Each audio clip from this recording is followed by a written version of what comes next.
참 예수님. 네, 반갑습니다. 오늘 제 1강의를 맡게 된 정순환 모세입니다.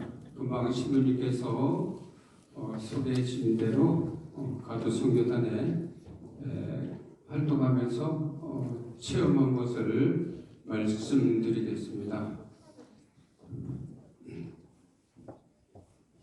우선 일치하는 마음으로 구호를 한번 외치시겠습니다. 제가 우리는 선교사 하면 나가자 세 개로 외쳐주시기 바랍니다. 우리는 선교사 나가자 세 개로. 온 세상을 두루다니며 모든 사람에게 복음을 선포하여라 하셨습니다.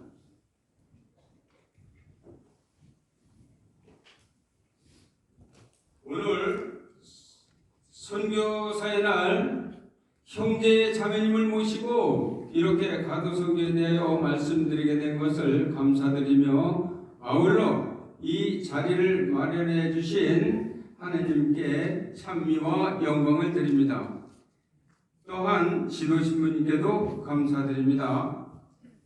저는 찾아가는 선교 기도와 사명이라는 제목으로 기도와 선교 및 목표 및 선교 방법에 대해서 성경에 있는 말씀을 사명에 대해서 말씀드리겠습니다. 우선 가도 선교를 왜 하게 됐는지 동기에 대해서 말씀드리기 전에 기도하고 시작하겠습니다. 성부와 성자와 성령의 이름으로 아멘. 마태복음 4장 23절 이하의 말씀으로 기도하겠습니다. 너희는 주님께서 온 갈릴리아를 두루다니시면서 회당에서 가르치시고 하늘나라의 복음을 선포하시며 백성 가운데 병자와 허약한 사람들을 모두 고쳐주셨다. 예수님의 소문이 온 시리아에 퍼지자 사람들은 갖가지 병에 걸려 신음한 환자들과 마귀 들린 사람과 간질병자와 중풍병자를 예수께 데려왔다. 예수께서는 그들을 다 고쳐주셨다. 주님의 말씀입니다. 그리스도님 참여합니다. 예수님 2000년 전에 갈릴리에서 주님 사랑하는 아들 딸들에게 모든 어려움, 내면에 있는 어둠과 병마를 모두 고쳐주신 주님께 오늘 간절히 청합니다. 주님 사랑하는 아들, 딸들 오늘 이 자리에 모여서 주님의 말씀을 듣고 그 말씀으로 우리가 성화되기를 간절히 바라면서 오늘 이 자리에 모였습니다. 주님 특별히 오늘 사랑하는 아들, 딸들에게 친히 안수하여 주시고 주님 그들에게 기쁨과 평화를 내려주시며 당신의 말씀을 담대하게 전할 수 있도록 오늘 마음을 바꿔주시고 주님 축복해 주시기를 간절히 바랍니다. 각 분당에 돌아가서 주님의 말씀을 선포하는 선교사가 될 수 있도록 주님 허락하여 주시고 성화의 길로 인도하여 주시기를 간절히 우리 주 그리스도를 통하여 비나이다. 아멘. 우리 형제자매들이 잘 아시다시피 잠언 17장 22절에 마음이 기쁘면 앓던 병도 낫는다 하신 말씀이 있습니다. 그리고 마음의 근심은 뼈가 마른다 이런 말씀을 또 기억하셔야 될 줄 믿습니다. 우리는 항상 마음이 기쁘고 감사하는 마음으로 살아갈 때 우리는 육신에 있는 어둠의 병들이 모두 다 치유됩니다. 오늘 기쁜 마음으로 감사하는 마음으로 선교사의 날을 잘 지내시길 바랍니다. 잘 아시다시피 우리 천주교 신자는 자기 자신과 세상 구원을 위하여 영세를 했고, 우리는 그리스도인으로 부름받았기 때문에 우리 모두가 복음 선포의 사명을 띠고 있습니다. 신약 성서에 보면은 예수님과 사도들께서 직접 이 마을 저 마을을 돌아다니시면서 선교하신 장면이 많이 등장합니다. 이렇게 적극적으로 찾아가서 신앙을 전하는 것을 가도 선교라고 합니다. 어떤 모양이로든 어디서나 신앙을 전하는 것은 우리 교회의 사명인 것입니다. 그래서 선교는 우리 자신 신자의 사명인 것입니다. 사명은 목숨을 걸고 하느님 말씀을 전한다라는 뜻이 되겠습니다. 지금 이 시대는 백색 순교 시대라고 합니다. 내가 하기 싫은 것을 용기를 내서 주님의 말씀을 실천하는 것이 바로 백색 순교라고 합니다. 우리 모두 백색 순교로 사명을 완수합시다. 전교주일에 교황님께서 우리가 예수님의 종이요 사도인 만큼 선교를 해야 하는 부름받은 우리에게 최고의 사명이라고 강조하신 바 있습니다. 최고의 사명을 주셨습니다. 우리는 이 시대에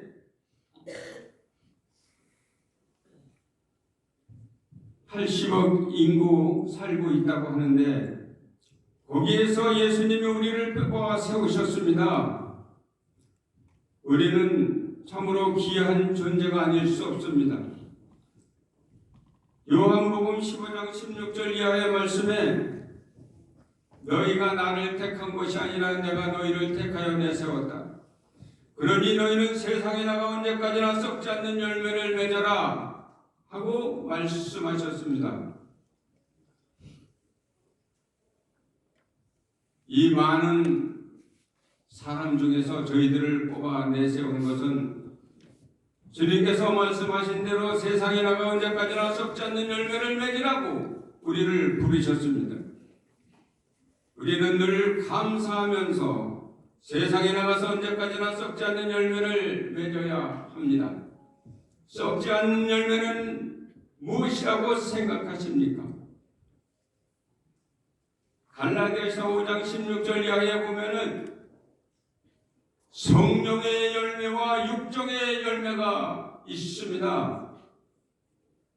육정의 열매는 바로 세상 것을 사랑하고 시기, 질투, 교만으로 가득 차 있으며 흥청대고 먹고 마시는 술판을 좋아하는 이런 삶을 살아가는 것이 바로 육정의 열매가 되겠습니다. 이런 육정의 열매를 맺으면 하늘나라에서 우리가 차지할 것은 아무것도 없습니다. 주님께서 말씀하신 대로 성령의 열매를, 세상에 나가서 열매를 맺으라고 말씀하신 것은 성령의 열매를 맺으라고 말씀하시는 것입니다. 성령의 열매는 바로 사랑, 기쁨, 평화, 인내, 온유, 절제, 온갖 빛의 삶을 사는 것이 바로 성령의 열매라고 성서는 말씀하고 계십니다. 이렇게 우리는 늘 성령과 함께 성령의 열매를 맺어 나갈 때 주님께서 우리를 부르셔서 세상에 내어 세우신 것을 참으로 좋은 열매가 될 수 있는 것입니다. 그래서 하늘나라에서 큰 상도 받을 수 있는 것입니다. 그래서 우리는 예수님께서 우리를 부르셨기 때문에 우리는 그 사명을 가지고 세상에 나가서 썩지 않는 열매, 곧 성령의 열매를 맺도록 있는 힘을 다해야 될 줄로 믿습니다. 16장 15절 이하의 말씀에 보면은 너희는 온 세상을 돌아다니며 이 복음을 선포하라.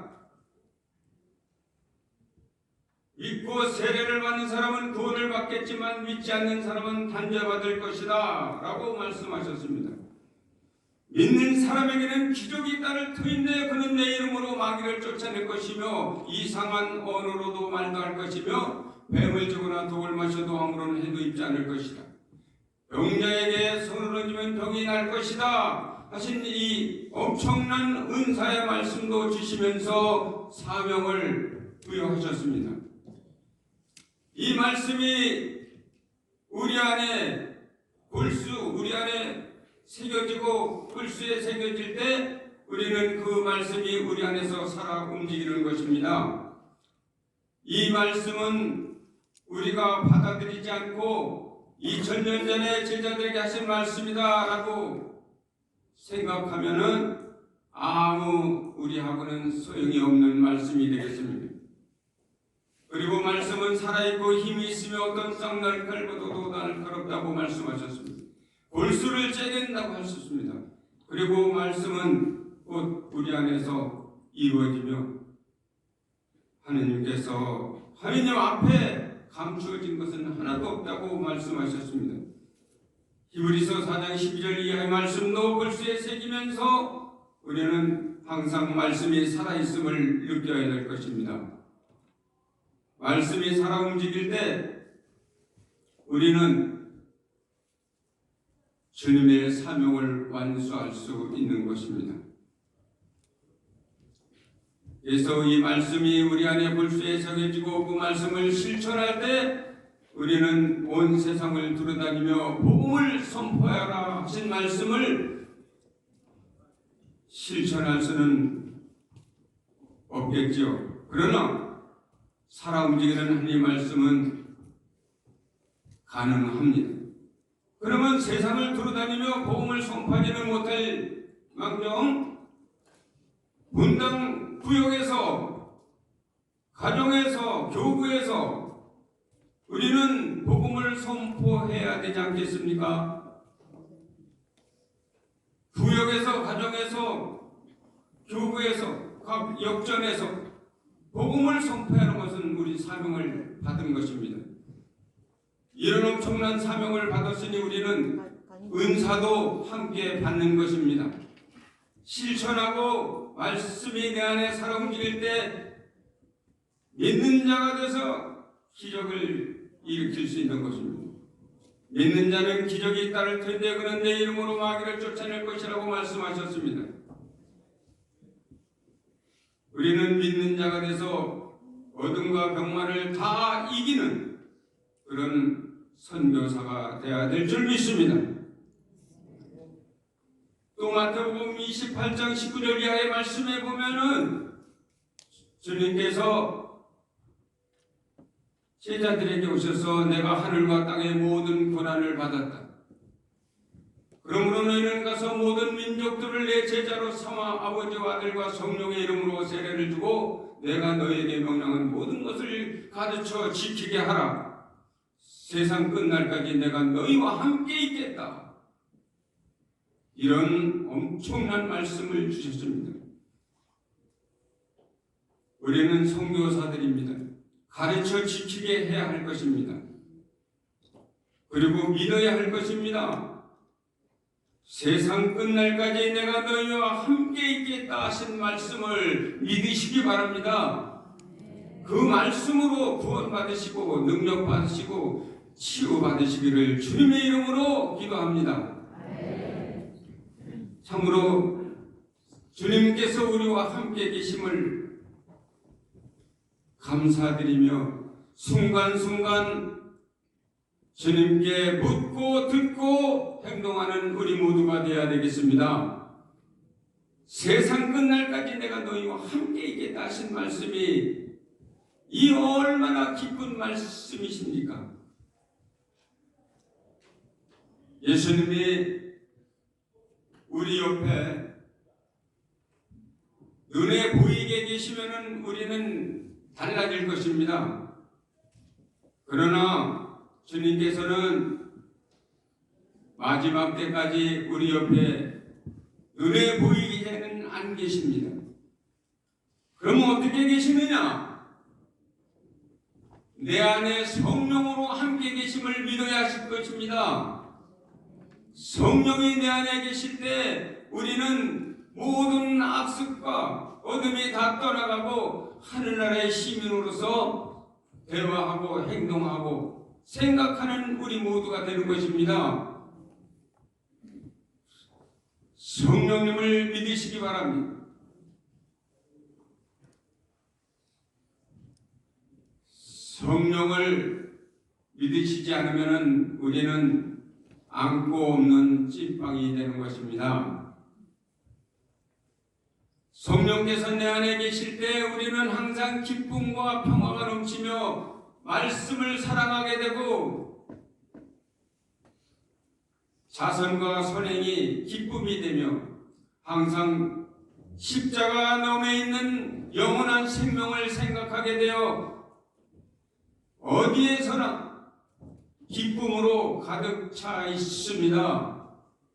십자가 너머에 영원한 생명을 바라보시기를 주님의 이름으로 기도합니다.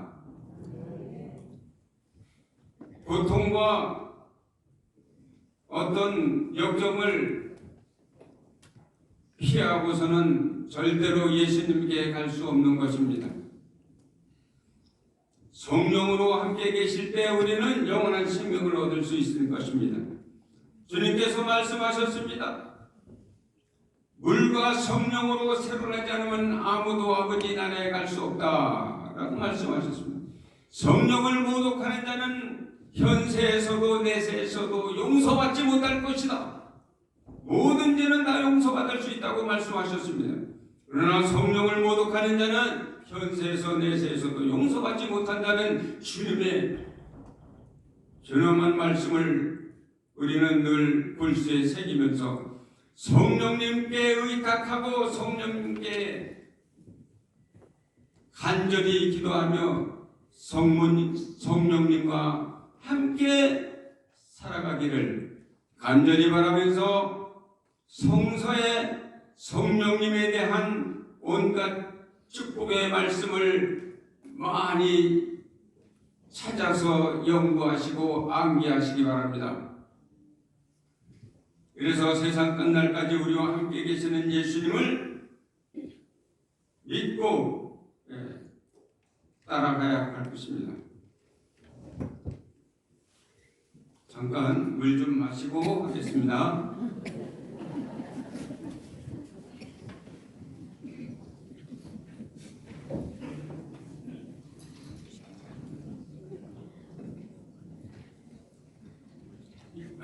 또 요한복음 20장 21절 이하의 말씀에 제자들이 예수님께서 돌아가셔서 부활하셔서 잘 보이지 않으니까 그 유다인들이 무서워서 어느 집에 모여서 문을 모두 닫아 걸고 있었다고 합니다. 이렇게 두려움에 사로잡힌 예수님께서 그들 한가운데 들어오셔서 너희에게 평화가 있기를 하고 인사하시면서 당신의 손과 옆구리를 보여주셨습니다. 제자들은 너무 기뻐서 어쩔 줄을 몰랐다고 하십니다. 다시 예수님께서 너희에게 평화가 있기를 아버지께서 나를 보내신 것처럼 나도 너희를 세상에 보낸다 하시면서 성령을 받아라 하십니다. 성령 받지 못하면 두려움에 사로잡혀 골방에 있어야 합니다. 나가질 못합니다. 그래서 예수님께서 성령을 받으라고 말씀하셨습니다. 아버지께서 나를 보내주신 것처럼 나도 너희를 세상에 보낸다. 너희가 누구의 죄든가 용서해주면 그 죄는 용서받을 것이고 용서해주지 않으면 용서받지 못한 채 남아있을 것이다 하고 말씀하셨습니다. 성령을 받고 나면 용서와 사랑은 기본으로 해야 하는 것입니다. 우리 안에 미움이 있고 남을 판단하고 단죄하고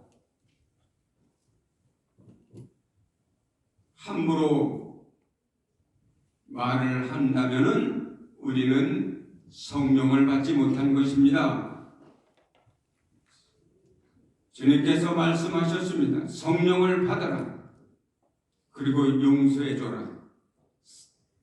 용서받아야 사랑할 수 있습니다. 그리고 성령을 받아야 이 모든 것이 내 안에서 살아 움직이는 것입니다. 성령 받으셔서 용서와 사랑으로 승리하시기 바랍니다.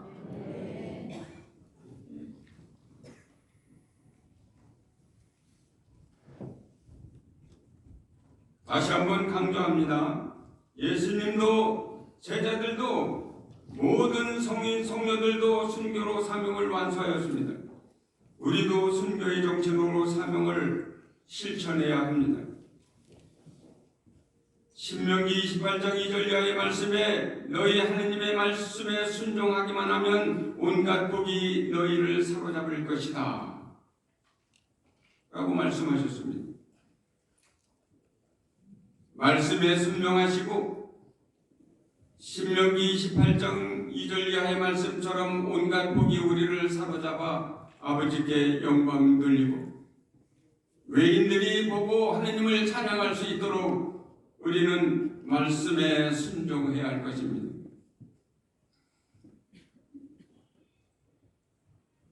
이른 두 제자를 보십시오. 예수님께서 다른 고을로 가시기 전에 이른 두 제자를 뽑아 그 고을에 가서 기쁜 소식을 전하라고 말씀하셨습니다. 제자들은 순종했습니다. 그리고 예수님께서 말씀하셨습니다. 복음을 선포하러 가는 길에 누구와 인사하느라고 가는 길을 멈추지 마라 라고 말씀하셨습니다. 누가복음 10장 1절 이하의 말씀입니다.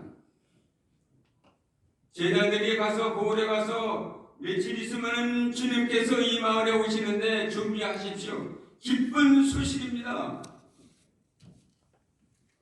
하며 말씀하시고 마귀들도 쫓아내고 병자들도 고쳐주고 표징을 보이며 복음 선포를 했습니다. 그리고 나서 주님께 돌아와 주님, 저희들이 주님의 이름으로 마귀를 복종시켰습니다. 병도 고쳐주었습니다 하고 말씀드리니 주님께서 내가 하늘에서 사탄이 번개처럼 떨어지는 것을 보았다. 그러니 사탄이 너에게 순종한다고 해서 기뻐할 것이 아니라 너희의 이름이 하늘에 기록된 것을 더 기뻐하여라 하고 말씀하셨습니다. 우리는 열심히 복음 선포의 사명을 완수하며 빛의 삶을 살다 보면은 바로 성령께서 우리를 인도하여 주시고 우리의 이름이 하늘에 기록된 줄로 믿습니다. 복음 선포에 앞장서시기를 바랍니다.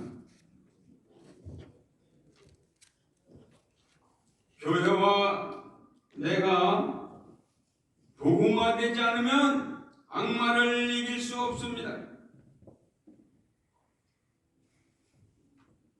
복음 선포에 방해를 주기 때문에 선교도 할 수 없습니다. 사탄이 가장 우리 하느님께서 좋아하시는 것을 못하게 방해를 합니다. 우리가 천국에 가는 것을 방해합니다. 끝없이 방해합니다. 그러니 우리는 그 사탄을 쳐 이기기 위해서는 내가 복음화되어 있어야 합니다. 말씀들이 골수에 새겨지고 그 말씀이 가슴으로 내려와서 행동으로 옮겨질 때 사탄은 우리를 방해를 못합니다.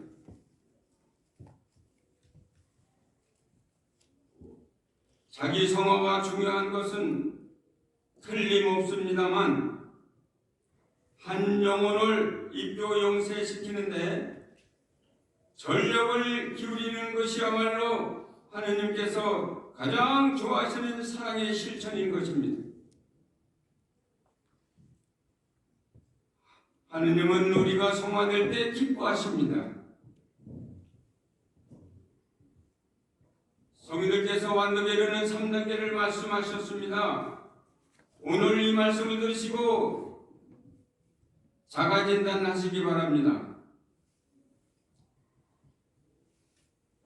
첫째, 정화의 단계가 있고, 둘째, 조명의 단계, 셋째, 일치의 단계가 있습니다. 우리가 정화의 단계를 벗어나기 위해서는 영세를 해서 모든 악을 끊어버리고 악습을 끊어버린다고 우리는 분명히 사자 앞에서 말씀하셨습니다. 그러나 얼마 가지 않아서 다시 시기, 질투, 교만, 판단, 단죄 이런 것들이 마음속에서 올라와서 그것이 바로 행동으로 옮겨지는 이런 현상이 자주 일어난다면은 정화의 단계에 머무르게 되는 것입니다. 우리가 남을 판단하는 것은 예수님이 가장 싫어하는 것입니다. 단죄하고 또 분노를 자주 일으키는 이러한 삶은 바로 정화의 단계를 벗어나지 못하는 것입니다. 그러면 또 신부님한테 가서 고백성사를 받고 다시는 그러지 말아야지 마음다짐을 했지만 사탄이 또 꼬드키고 분노해라, 단죄하라, 시기하라,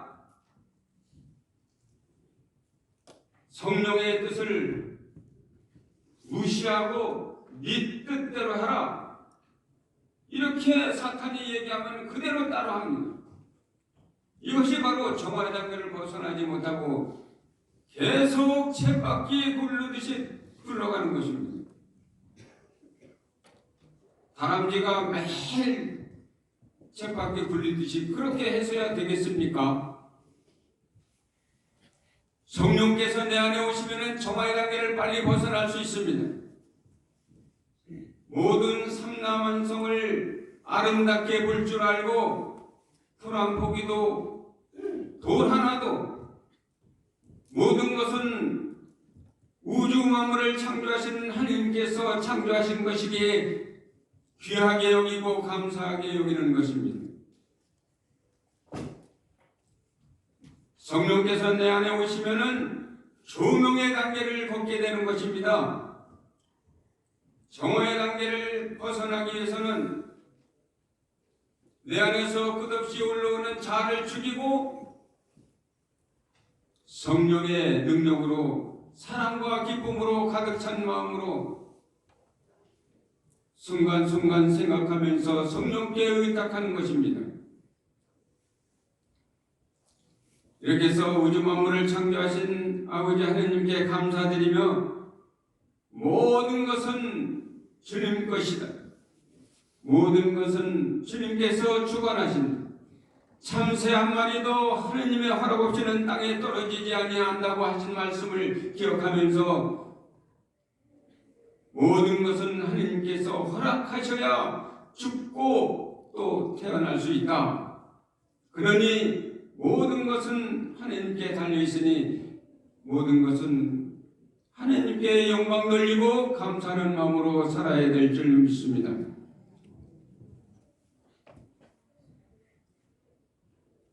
모든 것은 하느님 것이기에 바다도 산도 하늘도 모두 우리가 잘 관리해야 될 줄 믿습니다. 그러나 성령이 내 안에 머무르지 않으면 모든 것이 내 것입니다. 바다도 내 것이기 때문에 함부로 다루고 산도 내 것이기 때문에 막 파헤치고 모든 것이 내 것입니다. 이렇게 해서 하느님께서는 재앙을 내리시는 것입니다. 그러니 우리는 성령 안에 머물면서 모든 것은 하느님 것이다 라고 생각하면서 성령 안에 머물러 계실 때 우리는 바로 조명의 단계를 벗어나 정화의 단계를 벗어나 조명의 단계를 가는 것입니다. 조명의 단계는 바로 이 빛입니다. 빛. 마태복음 5장 16절 이하의 말씀에 너희 빛을 사람들 앞에 비추어 그들이 너희 착한 행실을 보고 하늘에 계신 아버지를 찬양케 하라 하신 말씀을 골수에 새기고 늘 감사하는 마음으로 자선과 선행으로 주님께 영광을 돌릴 때 우리는 빛의 자녀가 되고 빛의 삶이 되는 것입니다. 이렇게 해서 조명의 단계를 끝없이 걷다 보면은 주님께서 성령님을 통하여 주님과 일치할 수 있도록 해주시는 것입니다. 그래서 일치의 단계에 들어가서 아버지께서 완전하신 것처럼 너희도 완전한 사람이 되어라 하신 말씀이 우리 안에 이루어질 때 우리는 귀한 자녀가 되는 것입니다. 천국의 시민이 되는 것입니다. 천국에 가기가 그렇게 만만치 하는 것은 아닙니다. 만만하면 모든 사람들이 다 갈 수 있습니다. 그러나 참으로 가기가 어려운 것이 천국의 시민인 것입니다. 가시밭길, 좁은 길, 십자가를 지고 죽어야 합니다. 십자가 지나면 다 도망갑니다. 십자가를 지고 주님을 따라가야 합니다. 죽어야 부활이 있고 영원한 생명이 있는 것입니다. 우리는 늘 주님을 기억하면서 주님께 영광 돌리고 주님께 기도하면서 가야 될 줄 믿습니다. 정화의 단계를 빨리 벗어나는 방법은 최고의 기도 많이 바칠 수밖에 없습니다. 육신은 음식을 먹고 튼튼해지지만 영은 기도를 먹고 튼튼해지는 것입니다. 우리가 영이 약하면 넘어지고 자빠지고 정화의 단계를 벗어날 수가 없는 것입니다. 성령 충만한 삶을 살아가고 기도할 때 영이 튼튼해서 어둠과 병마를 모두 물리칠 수 있고 이른 두 제자처럼 사탄을 하늘에서 번개처럼 떨어지게 할 수 있는 것입니다. 말씀은 곧 하느님이시라고 배웠습니다. 요한복음 1장 1절 이하의 말씀에 말씀은 하느님이십니다. 말씀은 하느님이시라고 우리가 배웠습니다. 말씀은 곧 하느님과 함께 계셨는데 그분이 하느님이셨다라고 요한복음 1장 1절의 말씀이 늘 우리 안에 기억되어야 될 줄로 믿습니다. 그래서 말씀이 우리 골수 안에 새겨질 때 그 말씀이 성령님을 통해서 우리 입으로 나가는 것입니다.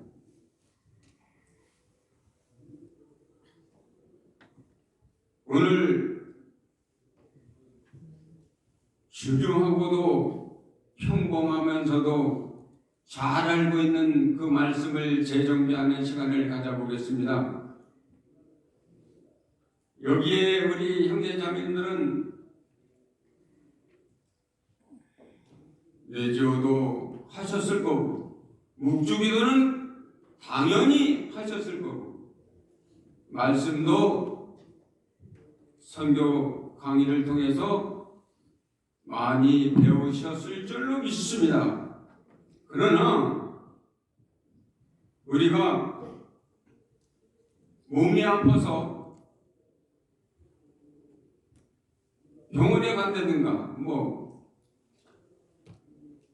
한의원에 가서 한약을 지어 먹는다든가 가서 진단을 받고 몸이 어디가 어떻게 아픈데 이것을 어떻게 하면 됩니까? 라고 얘기하면은 한의사가 의사나 거기에 대한 적절한 처방을 내려주셔서 한약을 씌워주실 것입니다. 이거 드시는 동안에는 무엇을 먹지 말고 무엇을 먹지 말고 이런 규칙이 있을 겁니다. 하루에 몇 번을 드시고 또 정성스럽게 먹고, 이것은 우리 인간이 잘 지킬 줄 믿습니다. 특히 한약을 먹을 때 돼지고기를 먹지 마라, 숙주나물을 먹지 마라, 이런 말씀 많이 들어보셨죠? 우리가 영이 약하면 어떻게 돼야 됩니까? 영이 약하면 기도를 많이 해야 됩니다. 영이 튼튼해야 되니까. 영이 약하면 바로 아무것도 할 수 없는 것입니다. 할 수 있는 것이라고는 죄 짓는 일밖에 없어요. 영이 약하면. 그러나 이 영을 튼튼하게 하려면 성인 성녀들께서, 특히 먼저 예수님께서 말씀하셨습니다. 성령을 모셔야 된다. 예수님께서 말씀하셨고 성인들께서도 말씀을 믿고 의지하고 믿는 자 같은 성인 성녀들께서 말씀하셨습니다. 특히 도비니코 성인께서는 묵주 기도에 대해서 많이 말씀하셨습니다. 영이 튼튼하고 영이 병들어 있다면, 육신이 병들어 있다면 영을 키워서 치유하여라, 이렇게 하십시오 라고 수없이 말씀하셨는데, 한의사는 말은 찰떡같이 들으시고 성인 성령께서 말씀하시고 예수님께서 말씀하신 것은 우리가 다 그렇지는 않지만 흘려 듣는 일이 있습니다. 오늘 이것을 고치시고 영이 튼튼해지기를 주님의 이름으로 기도합니다. 듣고 실천하면 분명히 그렇게 되실 줄 믿습니다.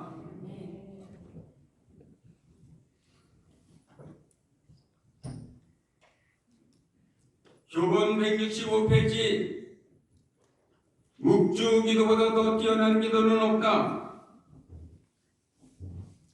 이 기도는 뚜렷이 성서적이다. 악을 치유해주며 축복의 근원이다. 가장 아름답고 은총이 가장 풍부하며 성모님을 가장 기쁘게 해드리는 이 기도이다. 교황레오 13세께서 강력하게 말씀하셨습니다. 우리는 교본을 많이 알고 40년, 30년을 교본을 뒤지고 레지오를 하고 간부를 하고 레지아 간부를 하고 세나투스 간부도 하고 꾸리아 간부도 하고 단장도 하고 수없이 많은 세월을 보냈으면서도 축복의 근원인 묵주기도, 가장 아름답고 은총이 가장 풍부하며 성모님께서 가장 기쁘게 해드리는 이 기도를 우리는 얼마나 바쳤는지 오늘 묵상할 대상입니다.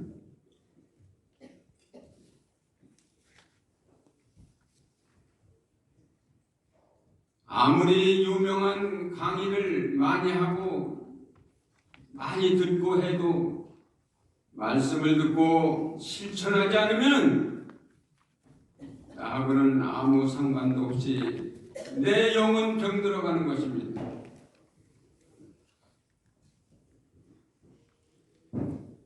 그래서 저는 오늘 말씀드립니다.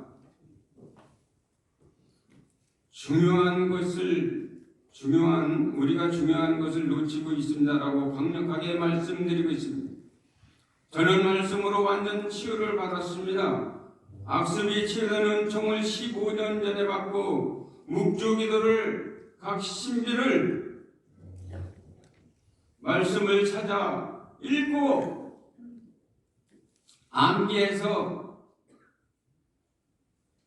묵상과 관상으로 기도하는 방법을 성모님께서 가르쳐 주셨습니다.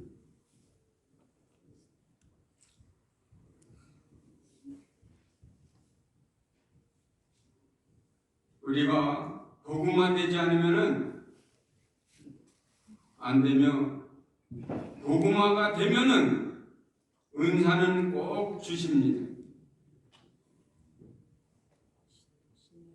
복음화가 가장 중요합니다. 주교님께서도 늘 말씀하십니다. 성서를 읽고 쓰고 외워라.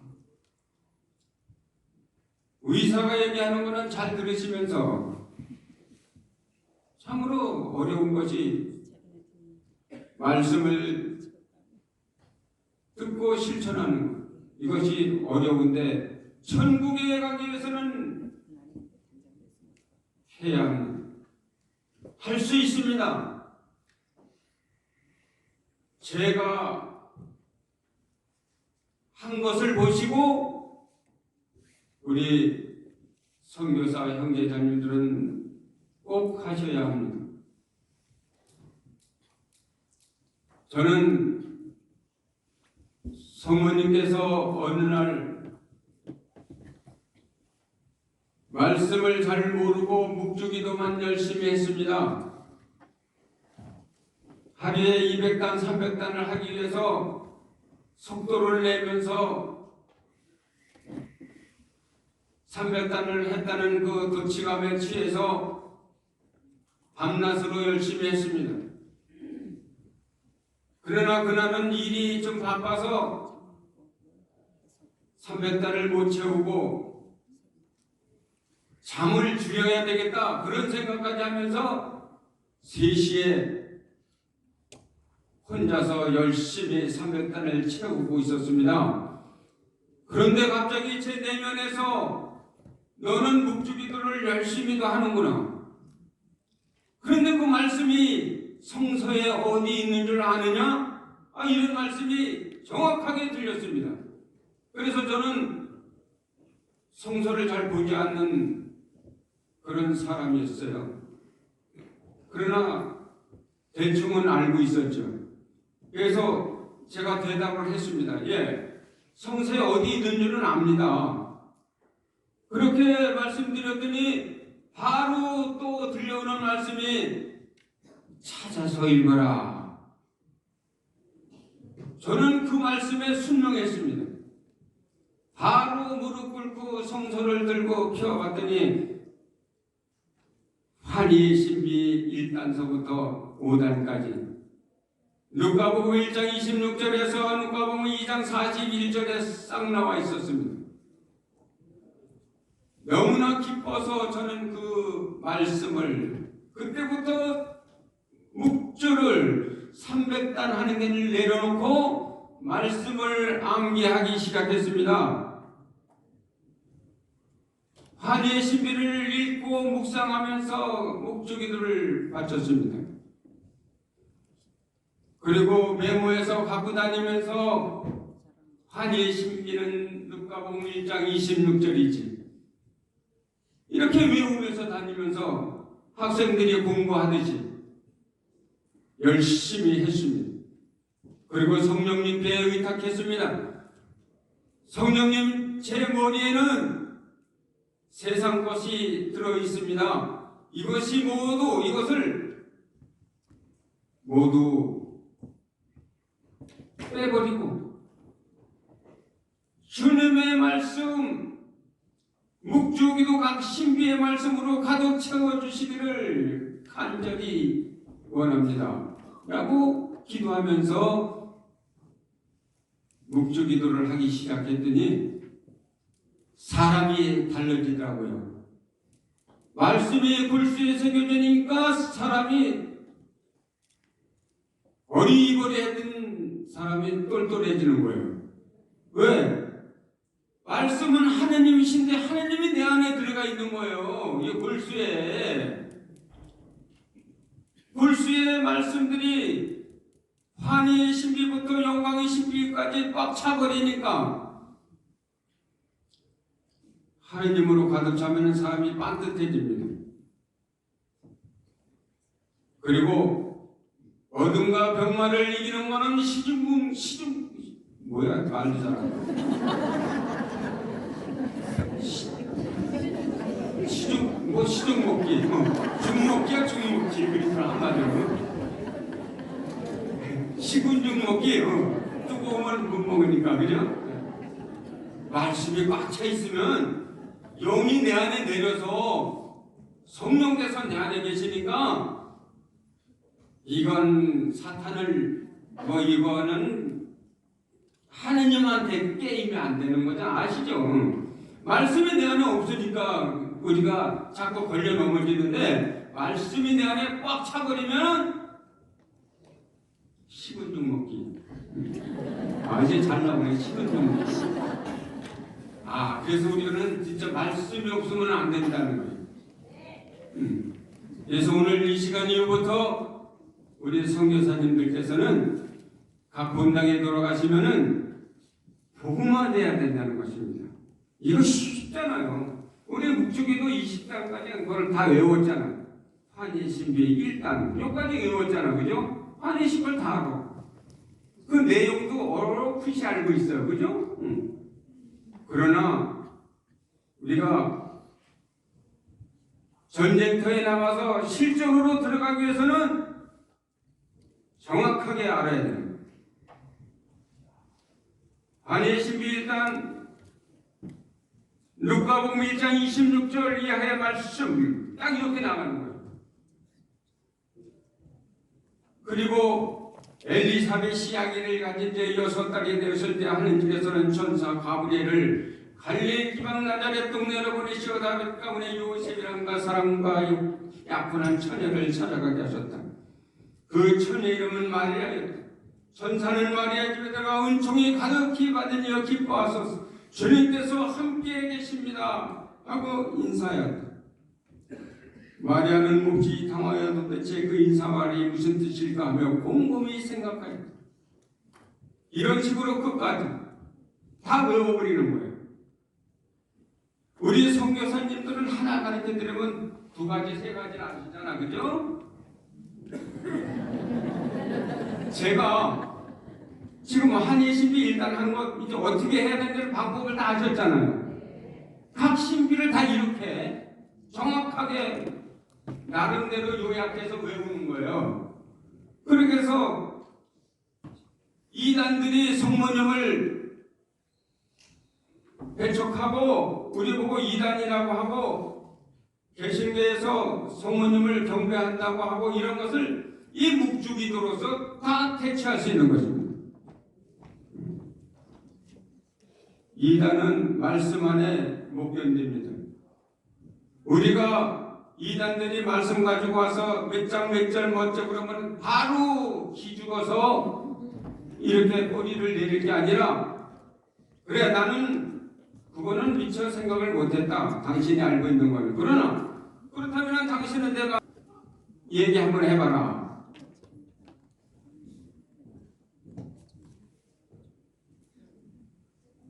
물을 가져오셨네요. 먹고 하겠습니다.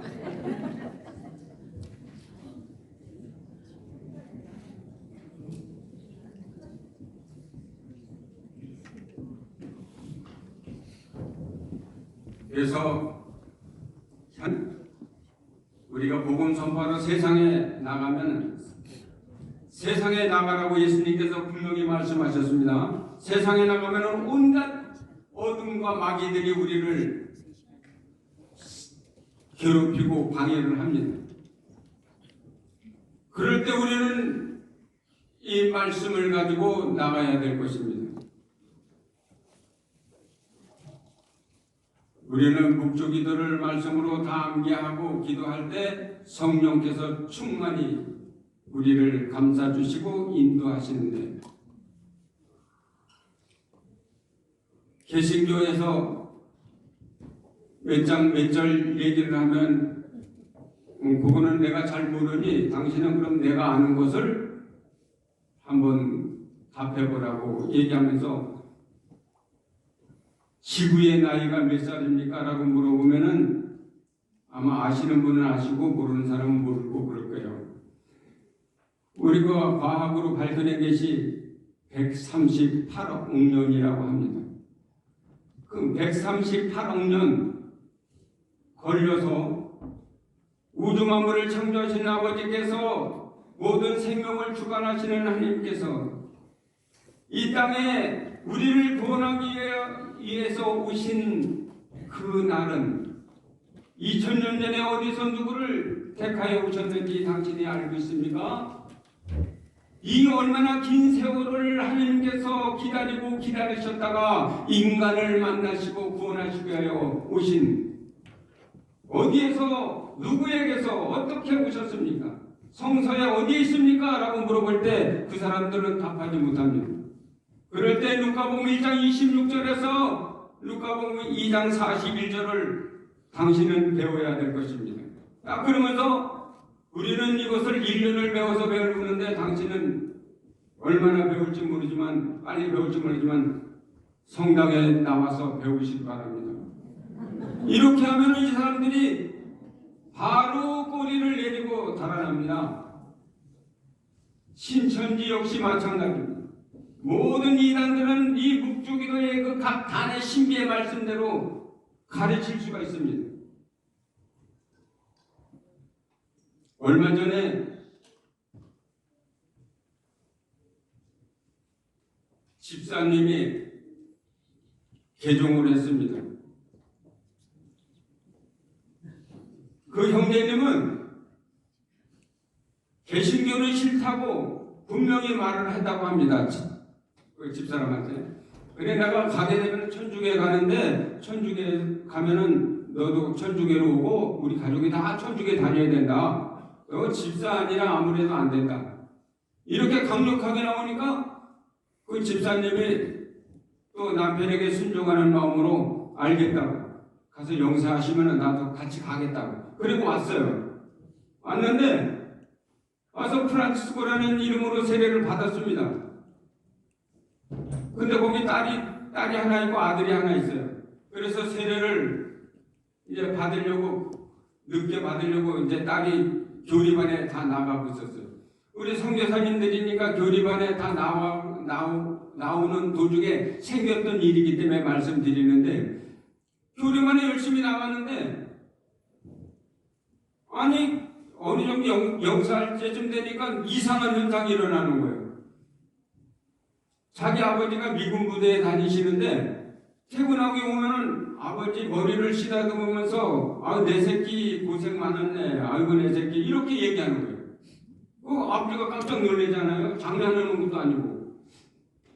그러면서 교리반에 나가려고 그러면은 저녁에 교리반에 나가려고 신발장 있는 데서 앞이 캄캄해진데 갑자기 그래갖고 엄마한테 얘기하고 막 그래갖고 엄마가 손 붙잡고 방에 데려다 놓으면 괜찮은 거예요 또. 그래 너 그냥 여기 있어라. 안 되겠다. 그리고 남편한테 얘기를 했더니 남편이 아이고 그게 엄마가 무당이었다는 거예요. 아이고 무당신이 내리는 거야. 이제 그 딸한 그 자기 딸한테 손녀들한테 내리는 거지. 큰일 난 거예요. 그러니까 집사님은 속으로 기뻐한 것 같아. 개신교에 가면 한 방이면 끝난다고 남편한테 얘기한 거예요. 이거 우리 목사님이 걱정 없어. 우리 다시 개신교로 가야 돼. 이거 진짜 프란치스코 형제는 진짜 마음이 착잡한 거예요. 그래서 내조단원한테 얘기를 한 거예요. 우리 딸이 이런 현상이 나는데 이거 천주교에서도 고쳐주나? 이거 해결해주나? 만약에 해결해주지 못하면은 우리 집사인데 다시 가야 된대. 큰일 났어. 이렇게 얘기하는 거야. 그 프란스 성인은 성인이 아니고 프란스 형제는 모르는 거야 그거를. 천주교에서 영세한 제 새신자가 얼마나 알겠어요. 그래 단원들한테 얘기하니까 단원이 제가 기도하러 다니는 걸 알고 저한테 얘기를 하는 거예요. 아, 모세, 여보 몇 반에 그 프란치스코 새 신자가 있는데 딸이 이런 현상이 일어난데 어떻게 되는 거예요? 제가 뭐라고 그랬어요? 걱정 말라 그랬어요. 제가 우리 봉사자들하고 앉아 기도할게. 그런 걸 걱정하고 그래. 개신교에서 하는 거면 우리는 더 잘하지. 그랬어요, 제가. 아니 2000년 역사를 가지고 있는 우리가 못하면 그 1500년 역사 가지고 있는 사람들이 어떻게 그런 사람들이 하면 우리는 더 잘하지. 제가 걱정하지 말고 수녀님한테 가서 면담하시라고. 그래서 그렇게 하겠다고 얘기했어요. 그러고서 수녀님한테 면담하러 가기 전에 제가 말씀드렸어요. 수녀님, 몇 구역에 몇 반에 프란치스코 딸이 지금 교리 중에 있는데 이런 현상이 일어난다고 하는데 면담하러 오실 거예요. 그러면 걱정 말고 돌아가서 있으면 봉사자들이 가서 기도하고 그러면 그걸 괜찮아집니까? 걱정 말라고. 그리고 좋은 말씀만 해서 돌려보내세요. 제가 그렇게 부탁을 드려놨어요. 수녀님도 이제 저희들이 기도하러 다니는 거 아시니까 알았다고. 그리고 면담 와서 이제 좋은 말씀 해줘서 보냈어요.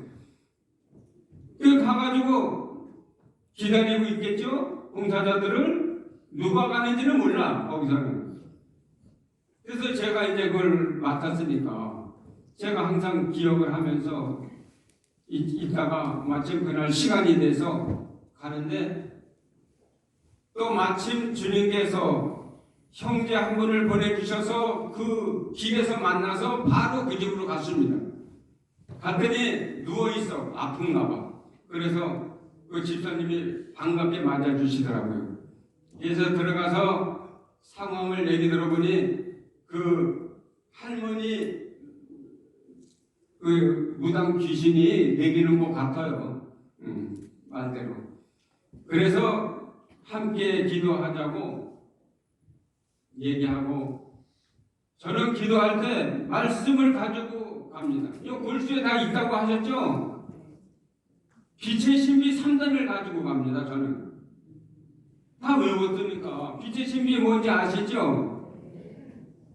예수님께서는 온 갈릴리아를 돌아다니시면서 해당에서 가르치시고 하늘나라의 복음을 선포하시며 백성 가운데 병자와 허약한 사람들을 모두 고쳐주셨다. 예수님이 소문이 온 시리아에 퍼지자 사람들은 갖가지 병에 걸려 시름하는 환자들과 마귀 들린 사람과 간질병자와 중풍병자를 예수께 데려왔다. 예수께서는 그들을 다 고쳐주셨다. 이 얼마나 엄청난 말씀이에요. 2000년 전의 말씀이 아니에요. 지금 내가 믿고 아멘 하면은 그 말씀이 그대로 이루어지는 겁니다. 그 말씀을 선포하면서 그냥 이제 그 말씀 선포하고 이제 주님의 말씀입니다. 그리스도님 참여합니다. 그러고 나서 이제 우리가 기도를 못할 게 없어요. 그리고 예수님한테 말씀드리면 되잖아. 뭐 기도를 뭐 막 적어가지고 뭐 유창하게 해놓게 그게 아니에요. 그 말씀이 중요한 거예요. 말씀이 선포됐죠 이제. 이 예수님한테 부탁만 드리면 돼. 예수님 2000년 전에 갈릴리아에서 온갖 병에 시달리는 환자들을 다 고쳐주신 예수님 찬양합니다. 감사드립니다. 오늘 이 자리에 있는 이 어린 딸을 주님 치유하여 주십시오. 물과 성령으로 새로나고자 지금 교리반에 열심히 다니고 있습니다. 주님 어둠에 묶여 고생하고 있습니다. 살려주시기 바랍니다. 이 가정을 성가정으로 만들어 주시기 바랍니다. 이런 부탁 그냥 말씀 못 드려 다 드릴 수 있잖아요. 뭐 연습 안 하고 그냥 해도. 그렇게 해서 기도를 끝내고 영광송 마치고 그리고 잘 알고 있는 주여 임하소서 뭐 여러 가지 있잖아요. 그거 쫙 불러드리고 그리고 뭐 좀 기분 좋은 안수까지 해주시고 그리고 왔는데 한 6개월 있다가 전화가 왔어. 집에 한번 오시라고 이사했대요. 간섭 오거리로 이사했다고 그러시면서 주소 적어주면서 오라고. 그래서 찾아갔지. 갔더니 아니 벌써 결혼해갖고 애가정 나가지고 그냥 막 사위하고 뭐 다 한 집에서 막 아주 엄청 뭐 잔치 분위기처럼 살고 있더라니까요. 그래서 성령은 생명을 살리고 가정을 살리는 겁니다. 성령께서 이 어둠과 이 병마들, 이 무당들은 사람을 죽여요. 영혼을 죽이고 가정을 파괴합니다. 그 무당이 내려서 무당이 됐으면 그 영혼이 어떻게 되겠어요? 그 가정은 어떻게 되겠어요? 말씀으로 모두 깨끗하게 치유되었습니다. 그래서 얼마나 감사한지 모르겠어요. 그래서 그날 삼겹살 얻어먹고 그리고 감사한 마음으로 돌아왔습니다. 이렇게 해서 우리는 주님께 찬미와 영광을 드립니다. 얼마나 이 성령 안에 사는 것이 기쁜 줄 몰라. 이게 바로 조명의 단계를 가는 거예요. 끝까지 가는 거예요. 조명의 단계. 그리고 이 묵주기도를 다 골수에 새기면서 기도하는 이 습관을 들이고 터득해버리면은 죽을 때까지 가는 거예요. 제가 다리가 송할 때는 이렇게 강의도 하고 다니면서 기도하지만 다리가 아프거나 그러면 못 나가잖아요. 나이 먹어서. 그럼 집에 앉아서 따뜻한 양지 쪽에 앉아서 기도하는 거예요. 말씀이 내 안에 있잖아요. 그 말씀을 성모님께 드리는 거예요. 성모님, 오늘도 이 기도를 동원합니다. 악한 영들, 사로잡힌 영들을 모두 몰아내시고 악한 영들을 주님의 도구로 써달라고 저와 성모님께 기도를 드립니다. 지금 성모님 저는 다리가 아파서 움직이지 못하는데 저 입은 살아있으니 기도를 하겠습니다. 그렇게 해서 기도를 하는 거예요. 정신이 살아있고 입이 살아있어요. 그리고 또 양지 쪽에 못 갈 것 같으면 이제 누워있게 될 거 아니야. 이제 방에 누워있든가 요양에 누워있든가 누워서 기도하는 거예요. 성모님, 오늘도 기도합니다. 많은 사람들을 회개를 위해서 내가 이 희생을 봉헌하면서 기도합니다. 이렇게 합니다. 소아데레사가 봉쇄 수녀원에서 어떻게 선교사의 저기가 됐잖아요. 그죠? 선교사의 주보 성인이 된 거예요. 봉쇄 수녀 돌아다녔어요. 수녀님이 모든 것을 다 하나님께 봉헌한 거예요. 모든 행동.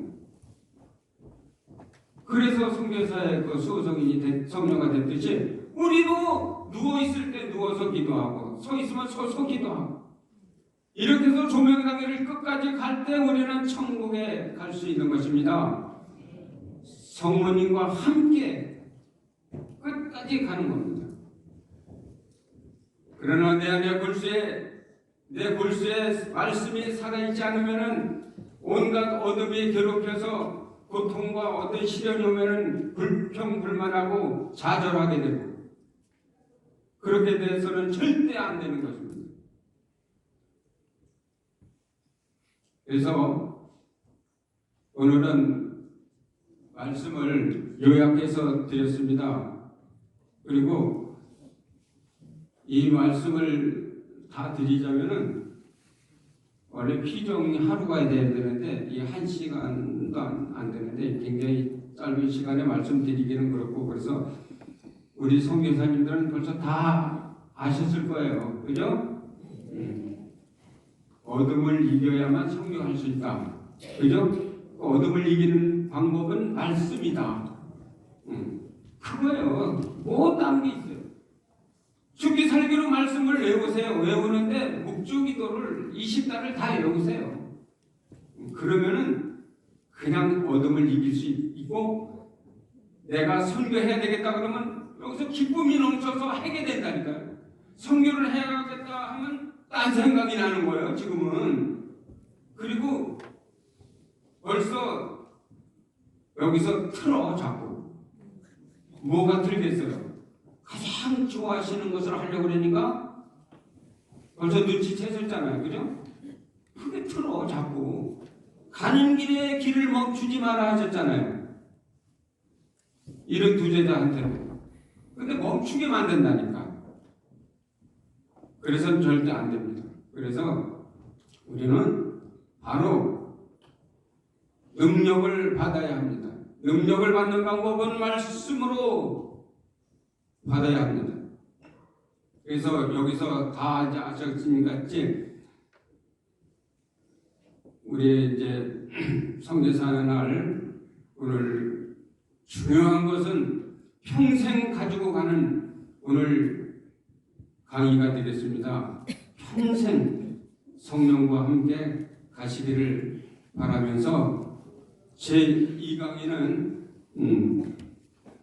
또 이어질 텐데 우선 화장실 갔다 오시고요. 그리고 제2강의 들어가겠습니다. 네, 화장실